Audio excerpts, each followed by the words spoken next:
Herkese yeniden merhabalar. Yine muhteşem bir tarifle geldim. Patatesli, kaşarlı muhteşem bir içli köfte tarifiyle geldim. Dışı tavuklu ve bulgurlu, içi de patatesli ve kaşarlı mis gibi bir içli köfte tarifi ve açma tekniklerini de göstereceğim sizlere. En kolay şekilde nasıl açılabileceğini de göstereceğim sizlere. Lütfen sonuna kadar atlamadan izlerseniz sevinirim. Ve hemen kaseme 2 su bardağı bulguru ekledim. Köftelik bulgurun üzerine de bir su bardağı irmik ekledim ve üzerine 2,5 çay kaşığı tuzumu ekliyorum.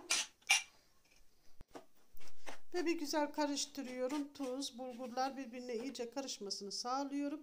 Ve üzerine sıcak suyumu ekliyorum. Sıcak su, kaynamış su. İçtiğimiz çay gibi, yani böyle harlı harlı kaynar değil de içtiğimiz çay gibi. Sıcak suyumu da ilave ettikten sonra güzel bir karıştırıyorum. 2 su bardağı yeterli geliyor. Fazla koymayın lütfen. Ve kapağını kapatıyorum. Demlenmeye bırakıyorum. Artık hiç su koymuyorum. Bu hamuruma yoğururken de su koymuyorum. Diğer hamurlardan biraz farklı olacak. Hemen kapağını kapatıyorum. Dinlenmeye bırakıyorum. Bu arada hamurumuzun içine koyacağımız kıymayı hazırlıyorum. Ben tavuktan hazırlıyorum ama siz isterseniz normal kuzu veya dana kıyması kullanabilirsiniz. Yarım kilo tavuk göğsünü mutfak robotuma attım ve kıyma haline getirdim bu şekilde. Bunu hamurla beraber yoğuracağım arkadaşlar. Çok güzel oluyor, çok lezzetli oluyor. Mutlaka denemenizi tavsiye ediyorum. Hemen tavuk kıymalarımı çıkardım. Bu arada da hamurumuz dinlenmiş oldu. Bulgurumuz 15 dakika dinlendi. Suyunu çekene kadar dinlendi. Tam bütün suyunu çekti. Böyle soğudu. Soğuduktan sonra üzerine 2 yemek kaşığı domates salçası ve baharatları ekliyorum. Biber salçası kullanırsanız bir yemek kaşığı biber salçası kullanmanız yeterli olacak. Yumurta ve 1 yemek kaşığı unu da ekledikten sonra hamurumu iyice yoğuruyorum. Un az gelirse unu biraz daha 3-4 kaşık daha ekleyebilirsiniz. Ben 1 kaşık ekledim. İyice yoğurdum. Kıvamına baktım. Daha sonra 1 kaşık daha un ekledim. Orayı da göstereceğim. Kıymayı koymadan önce bir yoğurma yapıyorum. 1 dakika boyunca böyle hızlı bir şekilde yoğuruyorum. Ve şimdi tavuk kıymamı içine koydum. Dediğim gibi bu diğer hamurlardan biraz daha farklı. Çok fazla yoğurmanıza gerek yok. Bir 3-4 dakika yoğurmanız yeterli oluyor. Çabuk toparlanıyor. Çabuk birleşiyor birbirine.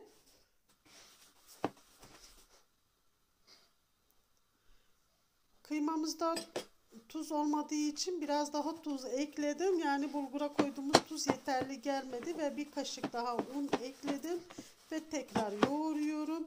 Toplamda 3 dakika boyunca hamurumu yoğurdum. Kesinlikle daha su koymadım. Elimi ıslatmadım. Kendi kıymasıyla beraber, kendi ilk suyuyla beraber yoğurdum. Tavuk kıyması nemli olduğu için ekstradan bir su istemedi arkadaşlar. Su koymadan yoğurdum.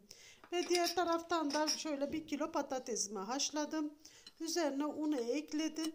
Ve 1 yemek kaşığı tereyağını ekledikten sonra iyice eziyorum. Püre haline getiriyorum. Soğan koymuyorum. Baharat koymuyorum. Sadece tuz ekledim ve iyice eziyorum. Şimdi içine koyacağımız kaşar peynirini dilimliyorum. Bunu içli köftelerin boyutuna göre bu şekilde dilimleyin. Yani yarım parmak şeklinde olursa yeterli olacak. Küp küp de kesebilirsiniz. Küp küp olursa belki sizin için, eğer ilk defa yapacaksanız, daha kolay olabilir sizin için.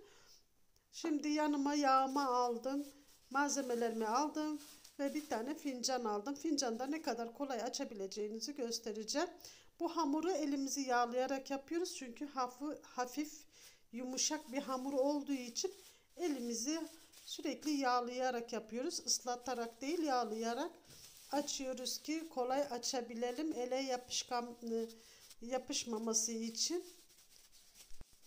3 teknik göstereceğim. Birincisi fincanla açacağız. Bir buzdolabı poşetini kestim. Fincanın içine yerleştirdim. İçli köftenin bu büyüklüğünde, yani bir mandalina büyüklüğünde bir hamuru aldım. İçine koydum. Ve parmağımı hafif yağlıya yağlıya içli köftemi bu şekilde açıyorum. İncecik oluyor. Gerçekten kolay oluyor. Bunu mutlaka denemelisiniz. Eğer hiç içli köfte yapamıyorum, açamıyorum diyorsanız bu yöntem tam size göre. Hem çok kolay, hem çok pratik, hem de gerçekten incecik oluyor.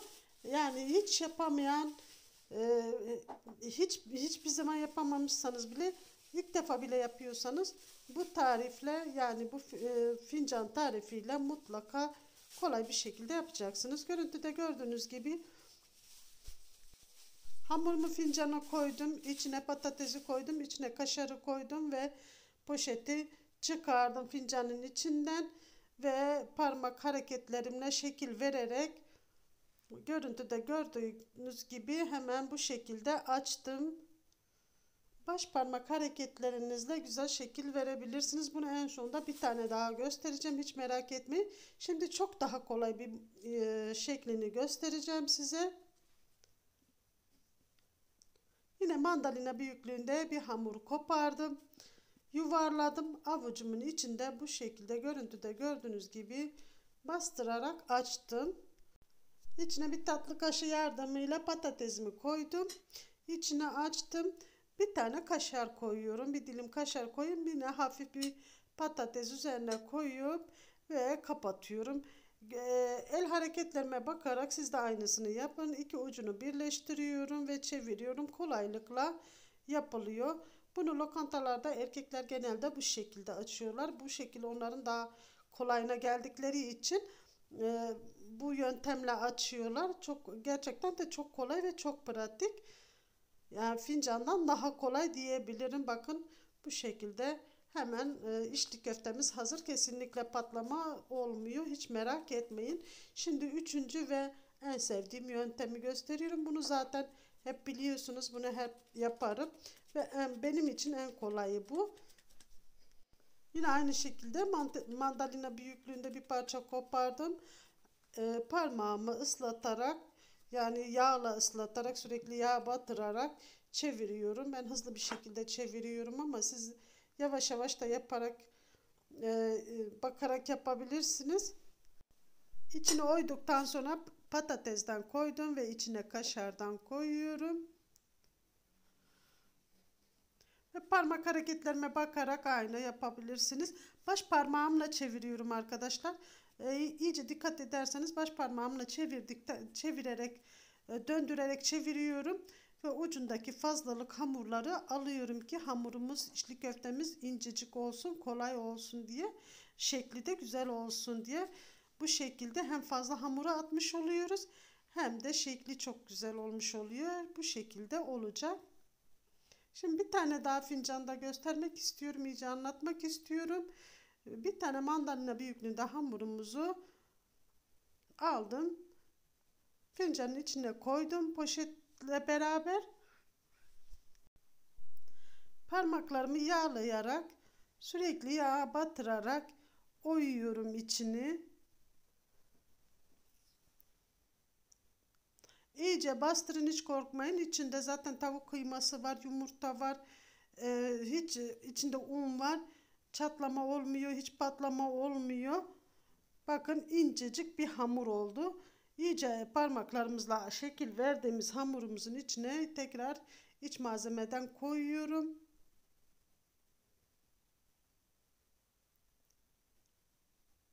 Ve ağzını kapatıyorum. Poşet yardımıyla çok kolay oluyor. Bu şekilde tutuyorum. Fincandan çıkardım. Şimdi parmağımla ovuşturarak, görüntüde gördüğünüz gibi ovuştura çevirdikçe içli köfte kendiliğinden hem ağzı kapanmış oluyor, hem şekil verilmiş oluyor, hem de fazla hamurunu almış oluyoruz.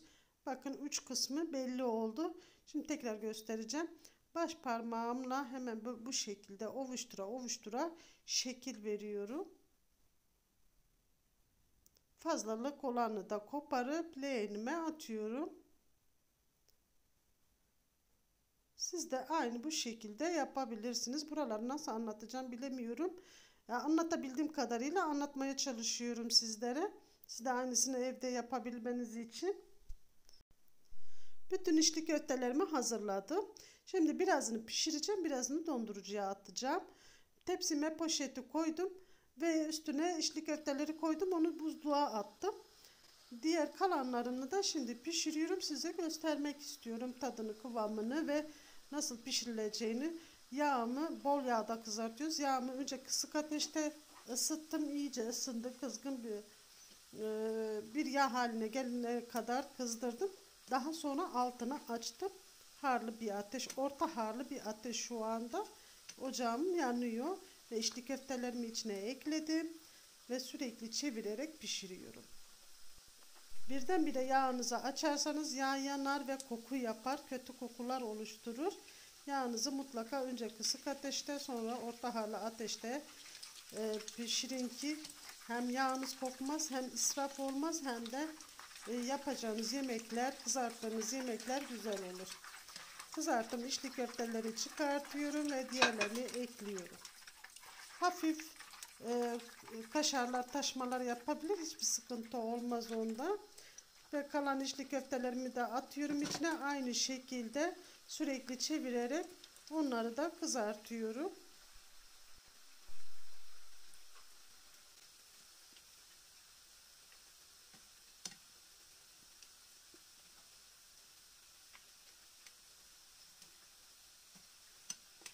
Bütün içli köftelerimi bu şekilde pişirdim.